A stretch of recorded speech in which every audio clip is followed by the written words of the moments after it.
Assalamualaikum warahmatullahi wabarakatuh. Masih setia dan bergabung di perkuliahan pada pagi hari ini. Saya akan menjelaskan tentang bagaimana proses Ahlussunnah wal Jamaah berkembang di bumi Nusantara, wabil khusus di Indonesia. Tadi teman Anda sudah menyampaikan tentang ajaran, karakteristik, dan ciri-ciri dari Ahlussunnah wal Jamaah yang di Indonesia. Kita sudah paham, kita sudah sepakat bahwa yang namanya Ahlussunnah wal Jamaah adalah dia orang atau kelompok atau jamaah yang mengikuti pada sunnah-sunnah Nabi Muhammad SAW, baik dari perkataan, perbuatan maupun dari sifat Nabi Muhammad SAW. Nah, sekarang adalah di Indonesia. Kenapa ada nama An-Nahdliyah? Di belakang dari aswaja tadi kan ada Ahlussunnah wal Jamaah An-Nahdliyah. Nah, di sini adalah An-Nahdliyah. Di sini kita fokuskan kepada sebuah jamaah atau Jam'iyah Nahdlatul Ulama An-Nahdliyah. Ketika ini tidak dilabelkan dengan ciri khas khusus, maka banyak aswaja di luar sana itu yang menggunakan aswaja tapi sikapnya belum seperti Nabi Muhammad SAW. Karena Ahlussunnah wal Jamaah adalah pengikut daripada Nabi Muhammad SAW, baik sifat, perbuatan, dan perkataan, ya kan? Maka seharusnya orang tersebut, lembaga tersebut harus sejalan dengan apa yang dilakukan oleh Nabi Muhammad waktu masih hidup. Nah, di sini ada ciri khas khusus An-Nahdliyah, sehingga teman-teman tidak terjebak dengan kata aswaja saja. Maka ada kata istilah An-Nahdliyah, jadi Ahlussunnah wal Jamaah An-Nahdliyah. Nah, Indonesia ini adalah karena bagian dari Nusantara, kan? Secara geografis itu Indonesia memiliki kelebihan yang khusus dibanding dengan negara lain. Dalam hal politik, budaya, ekonomi, terus apalagi pertahanan, gitu kan, terletak di antara dua benua, dua samudra, ya Mas ya. Jadi maka Nusantara itu sebagai tempat pertemuan lintas agama di situ, lintas agama, budaya, ya kan, sehingga bertemu di situ. Maka tidak heran jika kita maka tidak heran jika Indonesia itu agama dan budaya itu terjadi perubahan yang sangat signifikan sekali, ya, dengan adanya, tapi dengan minim perpecahan yang ada. Jadi tidak semata-mata dengan banyaknya budaya, banyaknya agama bertemu terus terjadi kekerasan, gitu kan, nggak ada. Nah, maka secara dialektik perbedaan percayaan yang terjadi antara umat Hindu, Buddha, Pagan, Islam, maka ini telah dijadikan tata nilai untuk diterapkan di Asia Tenggara. Nah, proses yang dilakukan oleh para waliullah, para alim ulama, itu adalah akulturasi antar budaya luar dengan budaya lokal. Nah, inilah yang menjadi cerminan atau macam-macam agama budaya itu memiliki kontribusi besar di dalam pembangunan ini. Namanya ada akulturasi budaya. Ketika Islam masuk ke Indonesia, maka Islam itu mendapatkan sambutan yang sangat luar biasa. Benar, sambutan dari para masyarakat terbukti ketika Yai Agus Nyoto dengan bukunya Atas Wali Songo, dia bercerita bahwa dalam 200 tahun Wali Songo menyebarkan sangat cepat sekali ke tanah Jawa, itu semuanya tersebar Islam itu. Kenapa? Karena para kiai, para wali itu berdakwah dengan cara arif, yang bijaksana, gitu, yang membawa agama dari luar tidaklah secara langsung itu dihilangkan ya Mas ya. Adat, tradisi dan agama itu nggak dihilangkan Mas. Kita lihat contoh saja, contoh kecil. Bagaimana bagaimana sosok waliullah itu mengajarkan tentang cara berwudu ya Mas ya. Dia tidak memaksa untuk kamu harus wudu sebelum masuk masjid, kakimu kotor, kamu nggak pakai sandal, kamu harus cuci tangan wudu dulu, itu enggak. Tetapi Kanjeng Sunan membuat membuat kolah. Kolah itu apa? Kolah itu kolam air di depan masjid itu loh. Kalau kamu masuk ke masjid Jami Malang, di sebelah kanan ada kolahnya itu. Jadi orang harus masuk ke air dulu sebelum menginjak masjid. Nah itu dipaksa, secara nggak langsung mereka akan mau memasukkan kakinya ke dalam air itu, kemudian bersih, kemudian naik ke masjid. Nah, kemudian lama kelamaan diajarkan tentang bab toharoh, sesuci dan bagaimana sucian. Nah, kemudian ketika wayang Sunan Kalijogo juga diajarkan bagaimana kalimat sodo atau syahadat itu kan, dengan warga masyarakat saat itu sangat suka sekali dengan wayang, maka tiket wayangnya diganti dengan syahadat. Nah, maka konsep Ahlussunnah wal Jamaah ini atau prinsipnya itu berkembang ke Indonesia, maka seiring dengan perkembangan Islam yang disampaikan oleh para wali songo. Ya contohnya ya di Jawa ini yang sangat paling berperan itu kan dalam penyebaran agama Islam, menanamkan eksistensi aswaja, para wali songo memberikan ajaran Islam melalui lembaga, dan saat itu belum ada dilembagakan. Contoh jangan dulu ngaji di santri, kemudian ada istilah ingsun. Ingsun itu kata untuk kerajaan. Di lingkungan kerajaan itu boleh menggunakan ingsun, di luar nggak boleh. Tetapi bagaimana Kanjeng Sunan itu contoh ro'aitu ningali sopo ingsun. Loh ini kan luar biasa. Sehingga para santri semangat. Saya bisa mengatakan ingsun gitu kan. Rojak tu balik sopo ingsun kan. Korok tu maca sopo ingsun, seneng semua ingsun.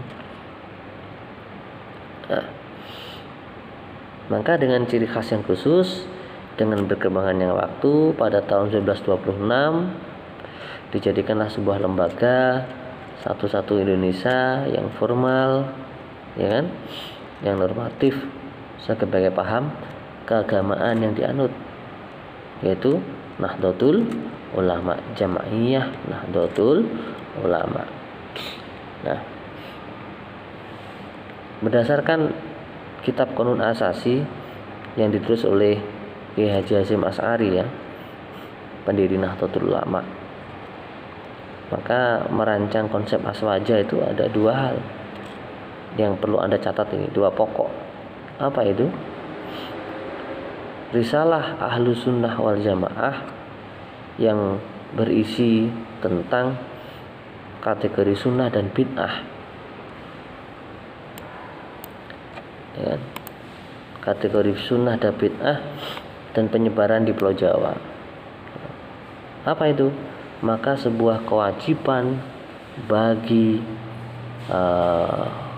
Jamiah Nahdlatul Ulama untuk mengikuti 4 madhab. Apa Mbak?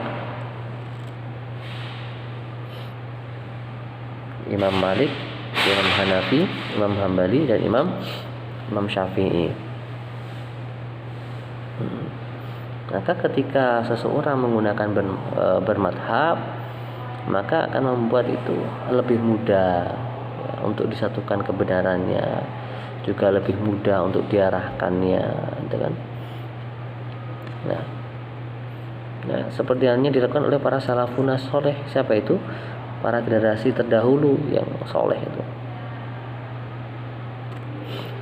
Nah, Kiai Haji Hasyim Asy'ari mendirikan Nahdlatul Ulama karena saat itu ketika tahun 1922 ketika Turki Utsmani runtuh, kemudian Kemal Atatürk menjadi pemimpin negara di Turki, kemudian di Hijaz tahun 1924, kemudian direbut oleh King Saud, kemudian gerakan Wahabi di sana itu membunuh para ulama yang bermadhab, kemudian tidak boleh bermadhab, kemudian menggusur makam-makam dan sebagainya, karena dianggap syirik, khurafat dan sebagainya. Maka pihak Nahdlatul Ulama mengirim utusan untuk protes kepada raja yang dulu adalah Hijaz, yang kita kenal dengan Komite Hijaz ya Mbak ya, Komite Hijaz, kemudian menjadi Saudi Arabia. Hijaz itu negaranya menjadi Saudi Arabia. Nah, maka dengan Komite Hijaz di Nahdlatul Ulama ini mengusung konsep bermadhab. Nah, itu dia. Inilah peran pertama kali Nahdlatul Ulama untuk benar-benar bermadhab seseorang itu. Maka Ki Hasyim Asy'ari mengutip kitab Al-Kulliyat karangan Abul Al-Baqa itu kan. Ahlussunnah itu apa? Jalan.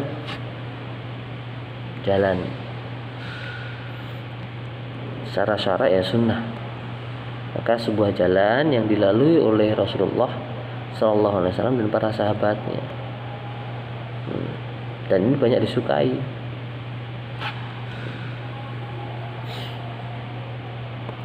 Nah, kemudian berikutnya adalah tentang bid'ah. Bid'ah ini adalah bagi Az-Zarruq ya, Syekh Az-Zarruq. Kalau Anda mengenal seseorang ulama namanya Syekh Az-Zarruq, itu bid'ah itu sesuatu yang baru yang timbul dalam agama dan kesamaan dengan agama yang lain. Nah, maka sedangkan kesamaannya itu bukan bagian dari formal ataupun hakikatnya. Kita kenal begini, bid'ah yang paling mendasar itu adalah bid'ah dalam perubahan rukun Islam, itu bid'ah. Contoh, sholatnya 6 kali dalam sehari, subuhnya 4 rakaat, maghribnya 4 rakaat, itu bid'ah, itu mengada-ngada. Kemudian zakatnya, kemudian puasanya tidak di Ramadan ya, Ramadan nggak berpuasa. Kemudian sholat ibadah ke Mekah diganti dengan ke tempat yang lain. Itu bid'ah yang jelas. Nah, jadi Ki Hasyim Asy'ari pernah melawan perlawanan yang sangat keras terhadap kelompok-kelompok tokoh Islam seperti Rasyid Ridho, Muhammad bin Abdul Wahhab yang saya ceritakan di awal tadi, tahun 1924 tadi, Ibnu Taimiyah dan muridnya Ibnu Qayyim dan Ibnu Abdul Hadi itu kan yang tidak suka, senang dengan tradisi Nahdlatul Ulama itu.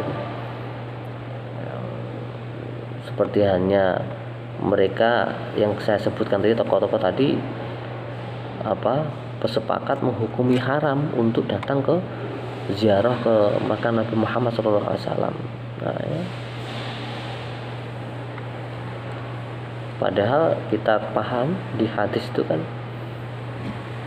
Nabi pernah melarang itu ziaratul kubur, tapi setelah berikutnya fazuruha, maka berziarahlah untuk mengingat kematian, untuk ingat kepada Allah, itu kan. Nah, kemudian kita bergeser ke Indonesia. Siapakah tokoh-tokoh di Indonesia itu? Nah, ada beberapa tokoh Nahdlatul Ulama yang menafsirkan, yang menjelaskan tentang Ahlussunnah wal Jamaah. Contohnya Kiai Haji Bisri Mustafa, Kiai Haji Ahmad Siddiq, Kiai Haji Saifuddin Zuhri, punya buku gurunya pesantren itu, bukunya bagus sekali itu.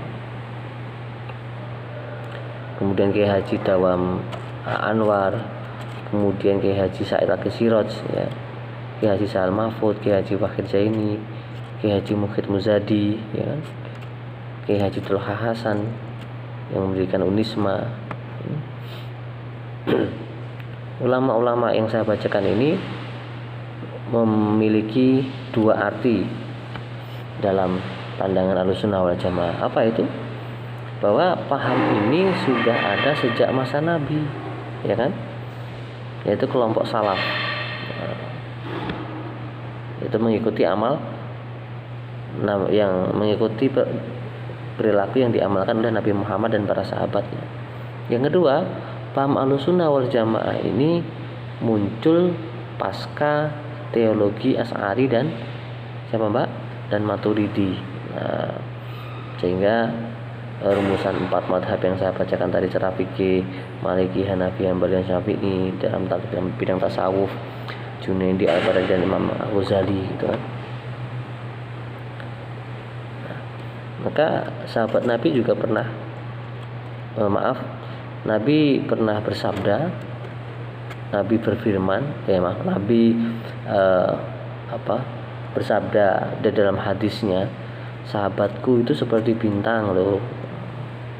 Nah, kepada siapa saja dia di antara kamu mengikutinya, maka kamu akan mendapatkan petunjuknya. Jadi harus mengikuti para sahabat. Maka para tabi'in meneruskan ajaran Ahlussunnah wal Jamaah, kemudian tabi'in ya. Mulai dari Nabi, sahabat, tabi'in terus. Maka kata Nabi, ulama itu adalah penerang-penerang dunia, pemimpin-pemimpin dunia, dan pewarisku dan pewaris para nabi-nabi. Ya kan? Al ulama'u warasatul anbiya. Maka kepada siapa kamu berguru? Mosok kepada Mbah YouTube ya Mbak? Mbah YouTube, Mbah Google, Syekh YouTube. Wah ya repot ini. Ya para kiai ulama itu. Anda kalau mau kembali ke Quran, ya kalau kuat langsung Quran terjemah Anda baca, pelajari sendiri, ya nggak mampu. Butuh seseorang untuk memahaminya. Para ulama-ulama itu untuk memahami pemahaman Islam yang kafah, yang sempurna. Kalau saya mengutip bukunya Kiai Haji Saifuddin Zuhri, mengatakan bahwa golongan Ahlussunnah wal Jamaah adalah golongan yang mendeklarasikan dirinya sebagai pengikut Nabi Muhammad SAW, para sahabatnya, kan? Nah, dalam mengajarkan dalam hal akidah, fikih, akhlak, dan pemahaman jihad juga. Jihad yang bagaimana? Jihad yang benar-benar untuk keluarganya, jihad untuk masyarakatnya, jihad untuk keluarganya, jihad untuk masyarakatnya, bukan jihad untuk berperang, bukan jihad untuk sebagainya. Nah itu. Nah, kemudian perkembangan waktu, arti Ahlussunnah wal Jamaah mengalami penyempitan, yaitu pada terbatas golongan yang mengikuti mengamalkan imam madhab, ajaran fikih Syafi'i, Maliki, Hanafi, Hambali, tauhid Abu Hasan Asy'ari, dan tasawuf Junaidi, Al-Qadari dan Al-Ghazali. Maka tujuan tadi untuk mendefinisikan tadi untuk apa? Mempertahankan dan melestarikan, mempertahankan dan mengamalkan ya paham-paham Ahlussunnah wal Jamaah.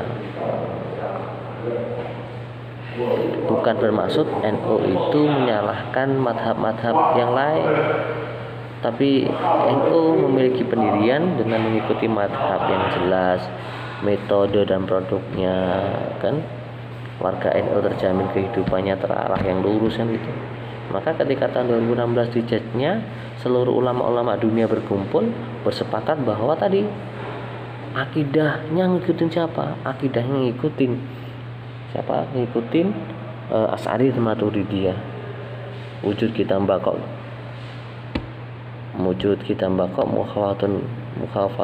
mukhafalah apa? Wujud kita mbakok mukhalafatun lil hawadisi qiyamuhu binafsihi, sifat-sifat Allah. dan af'al Allah. Nah,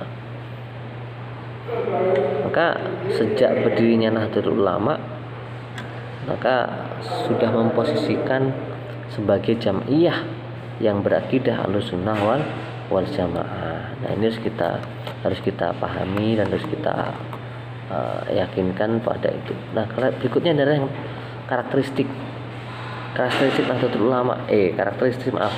Berikutnya adalah karakteristik Ahlussunnah wal Jamaah di Indonesia itu bagaimana?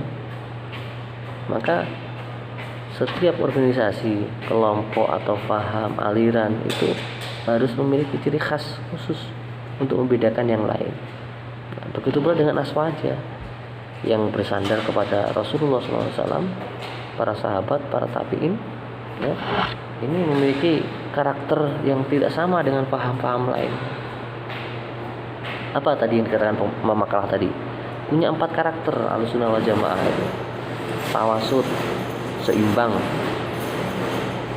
ya kan? Terus tawazun, i'tidal, tasamuh itu toleran. Tawasud itu moderat, tawazun itu seimbang, i'tidal itu adil, yang sudah saya contohkan tadi. Tasamuh toleran terhadap perbedaan pendapat, toleran terhadap perbedaan agama, perbedaan budaya, itu kan. Tawasud itu ya di tengah-tengah. Jadi yang saya ceritakan tadi yang diartikan dengan sedang-sedang di antara dua sikap yang saling berlawanan, kan? Tidak terlalu keras, fundamental, tidak terlalu liberal. Nah, sikap inilah yang diterima oleh masyarakat. Kita paham dalam Al-Baqarah ayat 143, wa kadzalika ja'alnakum ummatan wasaton litakunu syuhada'a 'alan nas wa yakuna rasul 'alaikum syahida. Wa kadzalika ja'alnakum ummatan, dan kami jadikan kalian itu umat wasaton, yang adil, tengah-tengah. Litakunu syuhada, agar kamu menjadi saksi perbuatan, 'alan nas wa yakuna rasul 'alaikum syahida, dan manusia dan rasul menjadi saksi atas perbuatan kamu itu. Maka diartikan dari rasul tadi adalah adil. Adil ini menempatkan sesuai dengan tempatnya. Adil itu menempatkan sesuai tempatnya.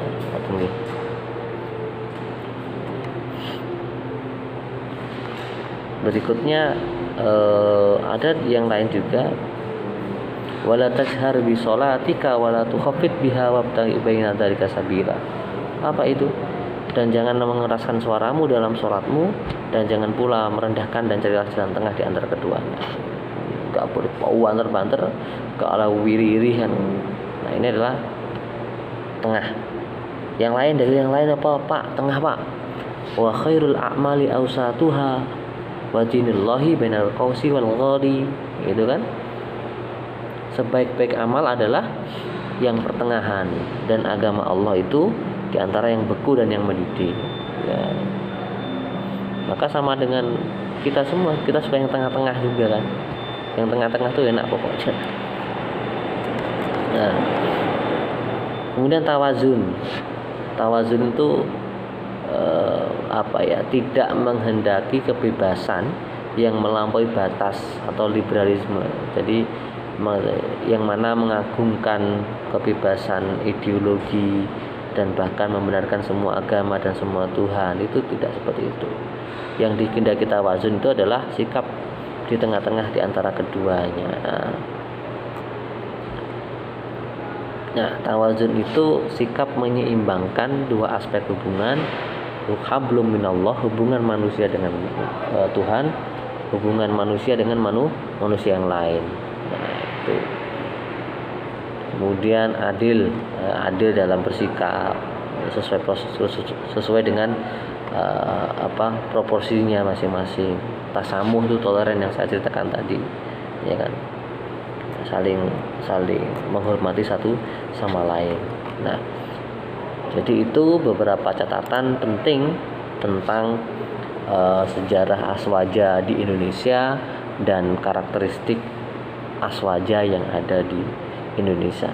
Nah, jadi karakter-karakter inilah yang harus kita jaga semuanya, dengan dicontohkan oleh para waliullah, para wali songo, ya kan, dengan tetap menghargai tradisi budaya daerah setempat, tidak menghanguskan, tidak menghilangkan, tapi justru diakulturasi budayanya disisipi dengan ajaran agama Islam, sehingga masyarakat akan menerima dan dakwah Islam semakin tersebar kemana-mana.